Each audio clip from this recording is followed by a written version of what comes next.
Bienvenue à tous sur ma chaîne Cinémagique et aujourd'hui nous allons parler de quoi? De Your Name, Kimi no Na wa, nouveau film de Makoto Shinkai.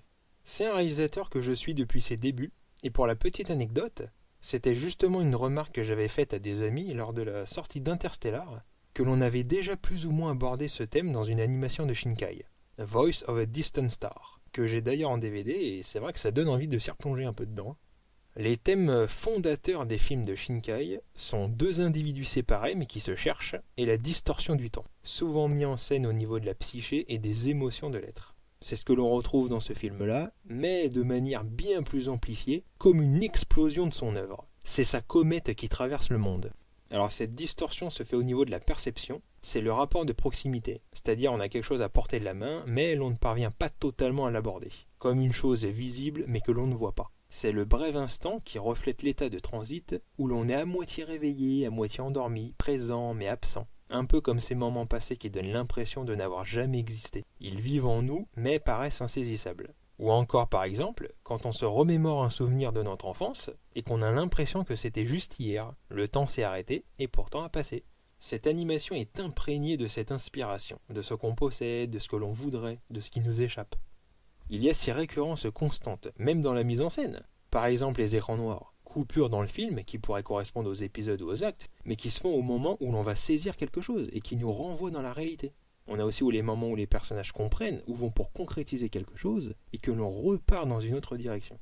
La musique, qui a plusieurs reprises ralenties et semble saccadée, comme pour tenter de saisir l'instant. Ou encore tout le travail identitaire, passant de l'un à l'autre tout en se trouvant soi-même, d'où le titre. Tiens, d'ailleurs, quand j'y pense, même l'affiche du film retranscrit les deux personnages séparés mais qui se rejoignent par les rayons du soleil, qui coupent l'image en deux. Ou plutôt la relient symétriquement. En plus, c'est le même ciel. L'affiche est comme une photographie qui fige un moment volé au temps pour qu'elle demeure. Il y a cette cohésion dans chaque élément du film, avec un mouvement permanent de la vie, qui est contradictoire avec les instants figés que l'on cherche à atteindre. C'est le présent, cette perception presque éphémère que l'on vit constamment, sans jamais la saisir. Quand on a vraiment vécu quelque chose d'intense, on part en quête, conscient ou non, pour la retrouver. Même à un niveau plus banal, genre on a vu un film qui nous a marqué dans notre enfance. Et forcément, on va rechercher dans nos autres expériences à revivre cette impression. C'est ça qui crée des critiques, des comparaisons entre les films modernes et ceux d'avant pour définir le meilleur, entre guillemets. Là où Kimi no Na wa, sans prétention, propose une introspection de l'émotion que l'on a ressentie pendant un moment. C'est à ce niveau-là que le film pointe son élan. Alors il y a aussi le thème de la solitude, du banal, de la déconnexion de l'individu envers lui-même, de ses racines, malgré un monde surconnecté et surinformé. Il y a beaucoup de choses mémorables, du contexte, des jolies transitions, des mouvements visuels et de cadres assez colossales, les liens entre les choses, les objets, les images, les lignes que l'on voit constamment, une ligne de conduite à tenir, un chemin à suivre ou déjà tracé. Il y a également un jeu de couleurs, des symbolismes et des formes incomplètes, et une certaine forme de répétition qui joue avec le temps. Ce qu'il y a de vraiment évocateur, c'est que la comète est à l'origine de cette culture que la grand-mère évoque, et qui leur a transmis de génération en génération le pouvoir de rêver, et que c'est ce morceau de comète qui va en fait mettre un terme aux derniers descendants de cette lignée, comme si avec le temps, on reniait les racines de nos vies, qui sont reliées à la nature. C'est d'ailleurs bien mis en scène avec un personnage intéressant mais que l'on ne voit pas beaucoup, le père de Mitsuhara. Comme il le dit, il s'est marié avec une femme, mais pas sa famille, pas ce qu'elle représentait. Ce qui le conduit dans le monde politique, et à détruire la nature pour y construire des infrastructures fructueuses qui vont améliorer les conditions de vie évidemment, mais qui en même temps vont faire disparaître quelque chose. Il y a cette forme de compte à rebours vraiment intéressant entre la volonté de la comète de tomber exactement à cet endroit-là et la volonté des héros de faire survivre cette culture. Il y a comme à la fois une punition et une préservation qui ne prennent sens qu'au moment de leur interconnexion.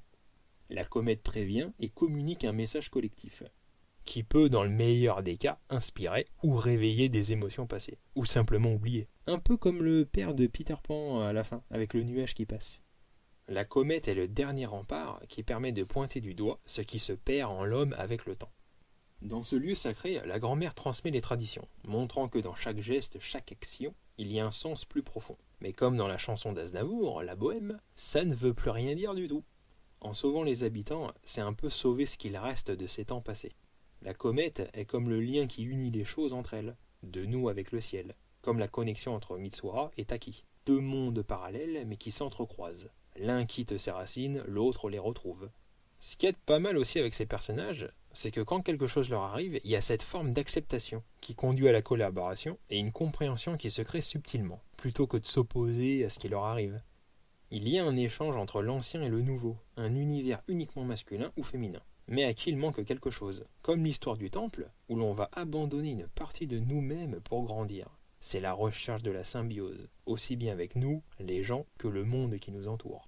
Alors un petit parallèle, ça m'y fait penser, dans les films d'horreur japonais, il y a aussi cette dimension des choses passées qui continuent de vivre, qui ont imprégné un lieu ou une famille, et tentent de communiquer avec le monde qui le suit, pour que leur existence ne disparaisse pas complètement. Notre culture à nous va plutôt chercher à choquer, à faire peur, à créer un mouvement dans le film, plus que de narrer une histoire passée qui fane à travers le temps. Les Japonais sont marqués par le souvenir qu'ils représentent. C'est l'intention et la finalité qui diffèrent de chez nous. On voit un peu la différence de culture au début avec l'enseignante qui écrit un mot sur le tableau. On a un peu ce qui était développé dans le film Premier Contact de Villeneuve, où l'on expose que le ciment d'un individu ou d'une civilisation est contenu au niveau linguistique, que la langue, l'écriture, les mots que l'on utilise portent en eux-mêmes un sens, qui forment une manière de penser, d'agir, de concevoir les choses. Et c'est avec ce contenu qu'on aborde des œuvres en provenance de l'étranger, et n'ont donc pas forcément d'impact pour l'occidental. Les films d'animation japonais sont souvent considérés comme naïfs ou enfantins, catégorisés pour un public spécifique, ce qui peut alors refroidir pas mal de gens. Mais ce n'est pas genre ceux qui lisent des mangas vont se retrouver là-dedans. C'est plus, si on ne connaît pas la culture japonaise, qui ne se résume pas qu'à des mangas ou des sushis, on ne sera pas imprégné par toute la gestuelle, les mimiques ou la subtilité de transmettre les informations. Si on regarde en français et en japonais, on se rend compte que la rythmique et l'intonation sont différentes. Rien que ça change la perception que l'on en a. Pas mal d'œuvres japonaises paraissent pas forcément claires ou directes dans son propos, et même entre personnages, parce que les informations sont transmises par d'autres moyens. Par exemple en japonais, rien que de nommer quelque chose a déjà intégré en soi l'intention que l'on en avait à son égard. Même le rapport à la violence est totalement différent. Il suffit de se souvenir des polémiques qu'avait engendré le Club Dorothée, et c'est là qu'on se rend compte qu'il n'était pas si naïf ou enfantin que ça, sinon il n'y aurait aucun problème avec. C'est juste l'impression que nous on en a eu par rapport à notre manière de fonctionner, et surtout parce que c'était du dessin, attention, dessin enfant, oulala. En tout cas, l'animation est comme tout autre support, un moyen de communiquer, de transmettre des choses, que ce soit un film, un anime, un livre, une œuvre manuelle. Ce n'est qu'une toile pour y véhiculer nos pensées, nos émotions, y imprégner un morceau de mémoire. En catégorisant, on s'enferme dans des idées préconçues, qui donneront plus accès aux autres formes de créativité. Il y a une tendance à mettre tout dans des boîtes, alors que tellement d'œuvres montrent des personnages qui en sont soit prisonniers, soit qui vont au-delà, et franchissent les barrières du mental pour atteindre directement le cœur des choses. On cherche constamment à définir les choses, à mettre un nom dessus. Quand on rêve ou qu'on ressent des choses, on cherche à l'exprimer, tel un artiste. Mais bien souvent, les mots ou les actes ne sont pas à la hauteur de ce que l'on a vécu. Les gens courent après quelque chose qu'ils n'arrivent plus à définir. La flamme a consumé la bougie, jusqu'à oublier l'origine de ce qu'ils cherchaient. Ils n'arrivent plus à mettre le nom dessus, focalisant plus l'individu sur comment maintenir la cire que ce qui animait la flamme, et se demandent comment ils en sont arrivés là, ou pourquoi avaient-ils fait tel ou tel choix dans un premier temps.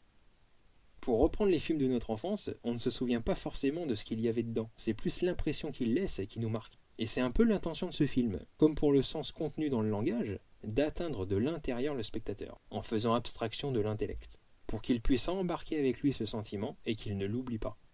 C'est aussi en ça que la scène finale est forte, car eux n'ont pas oublié malgré qu'ils aient quitté leurs racines pour la grande ville. Et c'est cette émotion qui continue de vivre en eux qui les mène l'un à l'autre.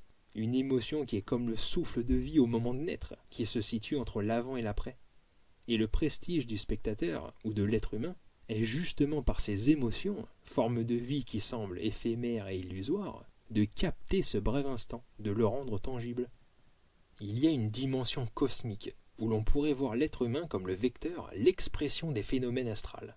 Quand on voit Taki et Mitsuha plongés dans le quotidien, mais qui sont transportés par une sensation qui va au-delà du banal, c'est comme si l'énergie des astres était venue les habiter, pour se retrouver, se rejoindre sur Terre, à l'image du morceau de comète qui tombe dans le lac, créant un deuxième cercle enchevêtré sur le premier, comme une division cellulaire. C'est une histoire d'amour entre le fixe et le mobile, qui s'étend sur 1200 ans, et qui depuis coule comme une rivière, traçant des lignes, des formes abstraites, jusqu'à devenir quelque chose de presque palpable, comme la vie qui trace et trouve son chemin à travers le temps. Voilà, je pense qu'on va s'arrêter là, même s'il y a encore pas mal de choses à dire. Kimi no Na wa met en scène cette double facette de la culture japonaise, en montrant l'apparence simpliste, tout en montrant une profondeur plus complexe, qui, par ce voyage, sublime ces deux pôles dans une émotion qui va nous saisir, nous porter.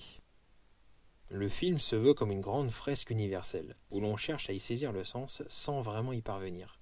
Et c'est seulement pendant un court instant que l'on arrive à ressentir l'âme de cette œuvre qui cherche la nôtre. Et j'ai envie de finir sur les phrases qui ont inspiré le réalisateur. L'inspiration de base vient des mots d'une poétesse, Ono no Komachi, qui nous dit « C'est parce que tu as pensé à lui dans ton sommeil qu'il est apparu dans ton rêve. Et si tu avais su qu'il s'agissait d'un rêve, tu ne te serais pas réveillé. » Continuez à voir des films, quant à moi je vous dis à bientôt, et que la magie soit avec vous.